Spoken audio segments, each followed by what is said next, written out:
اعوذ باللہ السمیع العلیم من الشیطان الرجیم من ہمزہ ونفخہ ونفثہ بسم اللہ الرحمن الرحیم طاسین تلک آیات القرآن وکتاب مبین ہدی وبشری للمؤمنین۔ جز نمبر 19 میں یہ تیسری صورت ہے، سورۃ النمل۔ یہ مکی صورت ہے اور اس کی 93 آیات اور 7 رکوع ہیں۔ اس کا نام سورۃ النمل آیت نمبر 18 میں چیونٹی کے متعلق ایک واقعہ ہے، اس کی نسبت سے رکھا گیا۔ اس کی آیت نمبر 26 پر سجدہ تلاوت کا مقام ہے۔ ارشاد ہوا طاسین، یہ قرآن کی آیتیں ہیں اور واضح کتاب کی، ہدایت اور خوشخبری ہے ایمان والوں کے لیے جو نماز قائم کرتے ہیں اور زکوٰۃ دیتے ہیں اور آخرت پر پختہ یقین رکھتے ہیں۔ بے شک وہ لوگ جو آخرت پر ایمان نہیں لاتے، ہم نے ان کے اعمال کو مزین کر دیا ہے تو پھر وہ اپنی سرکشی میں بہکے پھرتے ہیں۔ یہی وہ لوگ ہیں جن کے لیے برا عذاب ہے اور آخرت میں وہ سب سے زیادہ خسارے میں ہوں گے۔ اور یقیناً یہ قرآن آپ کو سکھلایا گیا ہے اس ذات کی طرف سے جو حکمت والی ذات اور علم والی ذات یعنی اللہ رب العزت۔ آیت نمبر 7 سے لے کر 14 تک موسیٰ علیہ السلام کا مختصر ذکر ہے، جس میں ان کا مدین سے روانگی کا سفر اور پھر آگ کا ان کو دکھائی دینا، پھر آگ کی طرف جانا اور وہاں پر انہیں نبوت سے سرفراز کیے جانے کا ذکر ہے۔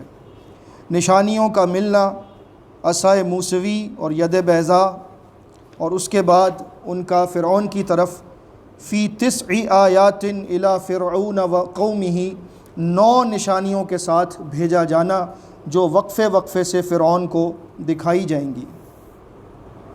پھر جب فرعون کو موسیٰ علیہ السلام نے اللہ کی طرف سے یہ نشانیاں دکھائیں تو اللہ نے فرمایا انہوں نے انکار کر دیا ان نشانیوں کا بھی، جب کہ ان کے دل اس بات پر یقین کر چکے تھے کہ یہ نشانیاں برحق ہیں، لیکن انہوں نے ظلم اور تکبر کی بنیاد پر ان کو ماننے سے انکار کر دیا۔ یعنی اس آیت سے ہمیں یہ بات بھی معلوم ہوتی ہے کہ فرعون کو یہ بات سمجھ آ چکی تھی کہ یہ نشانیاں حق ہیں۔ فرعون یہ سمجھ چکا تھا کہ موسیٰ علیہ السلام اللہ کے نبی ہیں، لیکن اس نے ضد اور عناد کی وجہ سے ماننے سے انکار کر دیا۔ اور یہی دستور قیامت تک رہے گا ان تمام لوگوں کا جو دین کو نہیں مانتے، کہ ان میں سے زیادہ تر لوگ سمجھ چکے ہوتے ہیں لیکن پھر بھی ماننا نہیں چاہتے۔ آیت نمبر 15 سے مسلسل ذکر چلتا ہے سلیمان علیہ السلام کا، چنانچہ ارشاد ہوا، اس کو ہم کسی قدر تفصیل سے دیکھنا بہتر سمجھیں گے، کیونکہ سلیمان علیہ السلام کا ذکر اس کے علاوہ اتنی تفصیل سے آپ کو کہیں نہیں ملے گا۔ اور یقیناً ہم نے داؤد اور سلیمان کو علم عطا کیا تھا، اور ان دونوں نے کہا سب تعریف اللہ کے لیے جس نے ہمیں اپنے مومن بندوں کی بہت بڑی تعداد میں فضیلت عطا فرما دی۔ اور سلیمان وارث بنا داؤد کا، اور اس نے کہا اے لوگوں، سکھلائی گئی ہے ہمیں بولی پرندوں کی اور دی گئی ہے ہمیں ضرورت کی ہر چیز، بلا شبہ یہ اللہ کا واضح فضل ہے۔ اور پھر جمع کیے جاتے تھے سلیمان کے لیے اس کے تمام لشکر، جنات میں سے اور انسانوں میں سے اور پرندوں میں سے، اور پھر ان کی صف بندی کی جاتی تھی کہ جنات ایک طرف ہوتے تھے، انسان ایک طرف ہوتے تھے، پرندے ایک طرف ہوتے تھے، تمام لشکر جمع کیے جاتے تھے۔ پھر سلیمان علیہ السلام ان کا جائزہ لیا کرتے تھے کہ میرے لشکر کی جو حاضری ہے اس کی کیا نوعیت ہے۔ سبحان اللہ، کیا اللہ رب العزت نے اپنے اس نیک بندے کو کیا لشکر عطا کیے تھے۔ پھر فرمایا حتیٰ کہ جب وہ آئے چوٹیوں کی وادی پر، یہاں سے لفظ نمل آیا، حتیٰ اذا اتوا علی واد النمل قالت نملۃ یا ایھا النمل ادخلوا مساکنکم۔ تو ایک چونٹی نے کہا، اے چونٹیوں اپنے بلوں میں داخل ہو جاؤ، ایسا نہ ہو کہ سلیمان اور اس کا لشکر تمہیں اپنے پیروں تلے رون دیں اور انہیں اس بات کا شعور تک نہ ہو۔ تو معلوم ہوتا ہے کہ یہ کوئی چونٹیوں میں ان کی سردار تھی، کیونکہ چونٹیوں میں بھی اللہ رب العزت نے بڑی ہی ذہنی صلاحیتیں رکھی ہیں۔ جو لوگ اس سائنس کو جانتے ہیں وہ یہ جانتے ہیں کہ شہد کی مکھی اور چونٹی یہ دو ایسے اللہ تعالیٰ کی مخلوقات کے عجائب ہیں کہ ان پر تحقیقات مسلسل سائنسدان کرتے رہتے ہیں، اور ان کے جو زندگی گزارنے کے طور طریقے ہیں ان کو دیکھ کر سیکھتے ہیں کہ کیسے انہوں نے کالونائز کیا ہوتا ہے اپنی فوج کو، اور کیسے وہ اللہ تعالیٰ کی مخلوق اپنے تمام کاموں کو سر انجام دیتی ہے، اور کیسے ان کی جو لیڈر ہے وہ ان کو اپنے تحت چلاتی ہے۔ تو یہاں پر اسی ایک چونٹیوں کی سردار کا تذکرہ معلوم ہوتا ہے کہ اس نے فوراً اعلان کیا کہ تم اپنے بلوں میں داخل ہو جاؤ ورنہ سلیمان اور اس کا لشکر تمہیں رون دیں گے۔ فَتَبَسَّمَ ضَاحِكًا مِّن قَوْلِهَا، سلیمان علیہ السلام چونٹی کی اس بات کو سن کر مسکرانے لگے، کیونکہ اللہ نے ان کو یہ طاقت بھی عطا کی تھی کہ وہ چونٹیوں تک کی آوازوں کو سنتے اور سمجھتے تھے۔ تو جب انہوں نے یہ جملہ سنا تو یقیناً انہوں نے اپنے لشکر کو روک دیا کہ اس طرف سے نہ جانا ورنہ یہ تم سے خطرہ محسوس کرتے ہیں۔ ساتھ ہی ایک دعا مانگی سلیمان علیہ السلام نے، یہ دعا ہم سب کو یاد ہونی چاہیے، سورہ نمل کی آیت نمبر 19 ہے۔ وقال، اور انہوں نے دعا کی، ربی اوزعنی ان اشکر نعمتک التی انعمت علی وعلی والدی وان اعمل صالحا ترضاہ وادخلنی برحمتک فی عبادک الصالحین۔ اے میرے رب تو مجھے توفیق عطا فرما کہ میں شکر ادا کر سکوں تیری نعمت کا جو تو نے مجھ پر کی ہے اور میرے والدین پر کی ہے، اور مجھے توفیق عطا فرما کہ میں نیک اعمال کر سکوں جن سے تو راضی ہو جا، اور اے میرے رب تو مجھے داخل فرما دے اپنی رحمت کے ساتھ اپنے نیک بندوں میں، آمین۔ اس کے بعد سلیمان علیہ السلام نے تفتیش کی پرندوں کی، ان کا جائزہ لیا تو فرمانے لگے، ما لی لا اری الہدہد، کیا بات ہے میں ہدہد کو موجود نہیں پاتا۔ ہدہد یہ وہ پرندہ ہے جو درختوں پر لکڑی پر جو ہے وہ اپنی چونچ مار مار کر سوراخ کرتا ہے، جس کو آپ انگریزی میں وڈ پیکر کہتے ہیں۔ کیا یہ غائب ہے؟ میں اسے ضرور سزا دوں گا، سخت سزا، یا پھر میں اس کو ذبح ہی کر دوں گا، یا پھر وہ میرے پاس واضح معقول دلیل لے کر آئے کہ وہ کیوں غیر حاضر تھا، جب میں نے سب کو بلایا تو وہ کیوں نہیں آیا۔ کچھ ہی دیر گزری تھی کہ ہدہد آ گیا، اور آتے ہی کہنے لگا، احطت بما لم تحط بہ، حضور میں ایک ایسی خبر لے کر آیا ہوں جو آپ کے علم میں نہیں ہے۔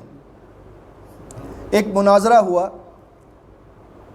ایک عالم صاحب اس بات کے قائل تھے کہ انبیاء غیب کا علم رکھتے ہیں، اور ایک عالم صاحب کا عقیدہ یہ تھا کہ انبیاء غیب کا علم نہیں رکھتے، غیب کا علم تو اللہ کے پاس ہے، ہاں انبیاء کو اتنا معلوم ہوتا ہے جتنا اللہ بتا دیتا ہے۔ تو انہوں نے اس آیت کو پیش کیا کہ ہدہد نے آ کر کہا سلیمان علیہ السلام سے، احطت بما لم تحط بہ، کہ میں وہ علم لے کر آیا ہوں، وہ خبر لے کر آیا ہوں جو آپ کے علم میں نہیں ہے۔ تو سامنے سے وہ عالم جو دوسرے صاحب تھے وہ کہنے لگے وہ ہدہد وہابی ہوگا۔ انا للہ و انا الیہ راجعون۔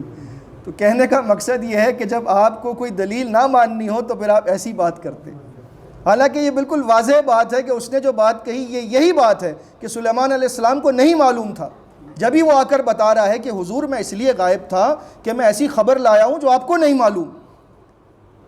وَجِئْتُكَ مِن سَبَإٍ بِنَبَإٍ یقین، ملک سبا سے یقینی خبر لایا ہوں۔ میں نے ایک ایسی عورت کو دیکھا ہے جو سبا کے ملک پر حکومت کرتی ہے، اور انہیں ہر چیز عطا کی گئی ہے اللہ کی طرف سے، اور اس کا ایک عظیم الشان تخت ہے جس پر وہ بیٹھتی ہے۔ میں نے دیکھا اسے اور اس کی قوم کو کہ وہ سورج کی پوجا کرتے ہیں اللہ کو چھوڑ کر، اور شیطان نے ان کے لیے ان کے اعمال کو مزین کر دیا ہے اور انہیں سیدھے راستے سے روک دیا ہے، اور وہ ہدایت پر نہیں آتے۔ اور یہاں پر سجدے کا مقام ہے آیت نمبر 26 میں، کیا وہ سجدہ نہیں کرتے اللہ کو جو نکالتا ہے چھپی ہوئی چیزوں کو جو آسمانوں اور زمین میں ہیں، اور وہ جانتا ہے جو تم چھپاتے ہو اور جو کچھ تم ظاہر کرتے ہو، یعنی وہ اللہ کہ جس کے علاوہ کوئی الہ نہیں، وہ عرش عظیم کا رب ہے۔ یہاں پر سجدہ ہے۔ سلیمان علیہ السلام نے فرمایا ٹھیک ہے، ہم دیکھتے ہیں کہ تو سچ کہتا ہے یا تو جھوٹوں میں سے ہے۔ میرا یہ خط لے کر جا اس ملکہ کے پاس اور اس خط کو ان پر ڈال دے، پھر وہاں سے خبر لے اور میرے پاس آ اور مجھے بتا کہ وہ کیا جواب دیتے ہیں۔ ہدہد گیا، اس نے خط ڈالا، ملکہ سبا نے خط لیا، اس کو پڑھا اور کہنے لگی میری طرف ایک خط بھیجا گیا ہے جو بہت ہی باعزت خط ہے۔ یہ خط ہے سلیمان کی طرف سے اور اس کی ابتدا ہے بسم اللہ الرحمن الرحیم کے ساتھ، یعنی جو سورہ توبہ کی ابتدا میں بسم اللہ الرحمن الرحیم نہیں ہے، جیسا کہ آپ کے سامنے یہ بات رکھی گئی تھی، تو قرآن مجید میں 114 مقامات ہیں جہاں پر بسم اللہ الرحمن الرحیم ہے۔ 114 صورتیں ہیں، ایک کی ابتدا میں نہیں ہے، تو وہ کمی یہاں پوری ہوتی ہے سورہ نمل کی آیت نمبر 30 میں کہ یہاں پر بھی بسم اللہ الرحمن الرحیم ہے۔ اور اس سے ہمیں یہ بھی معلوم ہوتا ہے کہ اگر کوئی خط لکھا جائے یا کوئی معاہدہ کیا جائے خصوصاً دینی لحاظ سے، تو اس کی ابتدا میں بسم اللہ الرحمن الرحیم کا لکھنا یہ بہت ہی عمدہ عمل ہے اور یہ کرنا چاہیے۔ سلیمان علیہ السلام نے بھی ایسا ہی کیا، اور نبی کریم صلی اللہ علیہ وسلم نے اپنے تمام خطوط اور صلح حدیبیہ کی تحریر کی ابتدا میں بسم اللہ الرحمن الرحیم یہ الفاظ لکھوائے تھے۔ اور پھر اس خط کے اندر یہ لکھا ہے کہ تم مجھ پر سرکشی نہ کرو اور میرے فرما بردار بن کر میرے پاس آ جاؤ، وَأْتُونِي مسلمین۔ ملکہ سبا نے کہا اے میرے سرداروں، مجھے بتاؤ تم کیا مشورہ دیتے ہو؟ تم جانتے ہو میں کوئی فیصلہ نہیں کرتی جب تک تم سے مشورہ لے کر تمہاری رائے نہ لے لوں۔ وہ کہنے لگے ملکہ ہم قوت والے لوگ ہیں، ہم سخت جنگجو قوم ہیں، فیصلہ آپ کو کرنا ہے، اگر آپ کہیں گی تو ہم ان سے جنگ کریں گے، ورنہ جو آپ چاہیں وہ ہوگا۔ کہنے لگی مجھے تو یہ لگتا ہے کہ اگر ہم نے ان سے جنگ کی، اور یہ بادشاہ جو ہوتے ہیں جب یہ کسی بستی میں داخل ہوتے ہیں فاتحانہ طور پر تو یہ اس کو تہس نہس کر دیتے، اس کے عزت دار لوگوں کو ذلیل کر دیتے ہیں، اور یہ بھی ایسا ہی کریں گے، لہٰذا میں سمجھتی ہوں کہ ان سے جنگ کرنا مناسب نہیں ہے۔ میں یہ کرتی ہوں کہ ان کی طرف ایک تحفہ بھیجتی ہوں اور پھر دیکھتی ہوں کہ تحفہ لے کر جانے والا میرے پاس کیا جواب لے کر آتا ہے۔ پھر جب وہ تحفہ لے کر سلیمان کے پاس پہنچا تو سلیمان نے کہا کیا تم مجھے مال کے ذریعے سے مدد دینا چاہتے ہو؟ کیا تم مجھے مال دے کر روکنا چاہتے ہو؟ تو جان لو کہ جو اللہ نے مجھے دیا ہے وہ اس سے بہت بہتر ہے جو تمہارے پاس ہے، بلکہ تم ہی اپنے تحفے کے ساتھ خوش رہو، مجھے تمہارا تحفہ نہیں چاہیے۔ واپس چلے جاؤ تم ان کے پاس اور ان کو بتا دو کہ ہم ایسا لشکر لے کر ان پر چڑھائی کرنے آ رہے ہیں جس کا مقابلہ کرنے کی ان میں کبھی طاقت نہیں ہو سکتی، اور ہم ان کو نکالیں گے ملک سبا سے ذلیل کر کے، اور وہ ہمارے سامنے ذلیل و خوار ہو چکے ہوں گے۔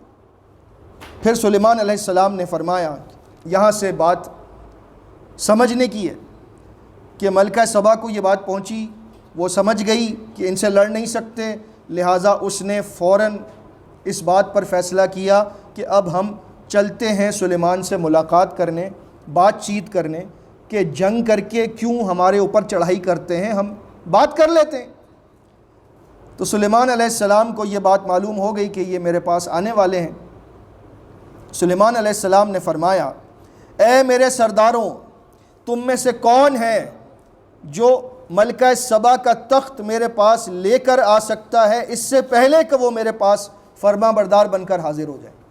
کون ہے جو وہ تخت لا سکتا ہے جس کے بارے میں ہدہد نے کہا تھا اللہ عرش عظیم، اس کا بہت زبردست تخت ہے۔ قال عفریت من الجن، تو جنوں میں سے ایک دیو ہیکل جن تھا، بڑا ہی کوئی بڑا جن تھا عفریت، وہ کہنے لگا میں وہ تخت آپ کے پاس لے کر آ سکتا ہوں اس سے پہلے کہ آپ یہ مجلس برخاست کریں جو آپ آج بیٹھے ہیں، آپ کے یہاں سے اٹھنے سے پہلے وہ تخت آپ کے پاس ہوگا۔ وَإِنِّي عَلَيْهِ لَقَوِيٌّ أَمِينٌ، اور میں اس پر قوت بھی رکھتا ہوں اور امانت دار ہوں۔ یعنی کہ میں اس میں سے کوئی چیز نکالوں گا نہیں، کیونکہ بڑا قیمتی تخت تھا۔ تو وہ اپنی صفائی بھی پیش کر رہا ہے کہ میں آپ کے پاس امانت کے ساتھ پہنچا دوں گا۔ قال الذی عندہ علم من الکتاب، کہا اس نے جس کے پاس کتاب کا علم تھا، انا آتیک بہ قبل ان یرتد الیک طرفک، میں تو وہ تخت آپ کے پاس لے کر آ سکتا ہوں آپ کی پلک جھپکنے سے پہلے، اور وہ لے آیا۔ فلما رآہ مستقرا عندہ، سلیمان علیہ السلام نے دیکھا تخت سامنے تھا۔ قال ھذا من فضل ربی، تو اس پر وہ اکڑے نہیں کہ میرے پاس کیسے لشکر ہے، وہ ابھی 1500 کلومیٹر دور ہے، آ رہی ہے، اس کا تخت میرے پاس پہلے ہی آ گیا۔ اکڑنے کی بات نہیں ہے، ھذا من فضل ربی، یہ تو میرے رب کا فضل ہے۔ کتنا کچھ اللہ نے ان کو عطا کیا، عاجزی دیکھے۔ اور ہمارے پاس ایک تھوڑا سا پیسہ آ جاتا ہے تو ہم اپنی اوقات ہی بھول جاتے ہیں اور سمجھتے ہیں کہ ہم نے خود کمایا، ہم نے خود بنایا، اور کوئی ہمیں کیا بتاتا ہے کہ جی یہ اللہ نے دیا۔ اصل بات یہ ہے کہ ہم کچھ بھی نہیں کر سکتے۔ ھذا من فضل ربی، بس یہی ہماری بات ہونی چاہیے۔ لیکن ساتھ میں فرمایا لیبلونی، یہ مجھے اللہ نے کیوں دیا؟ اس لیے دیا کہ وہ میری آزمائش کرنا چاہتا ہے۔ اشکر، کیا میں شکر ادا کرتا ہوں، ام اکفر، یا ناشکری کرتا ہوں؟ تو جو شکر ادا کرے گا اس کے اپنے نفس کے بھلے میں ہے، اور جو ناشکری کرے گا تو میرا رب غنی اور کریم ہے، اس کو کسی کی ضرورت نہیں ہے۔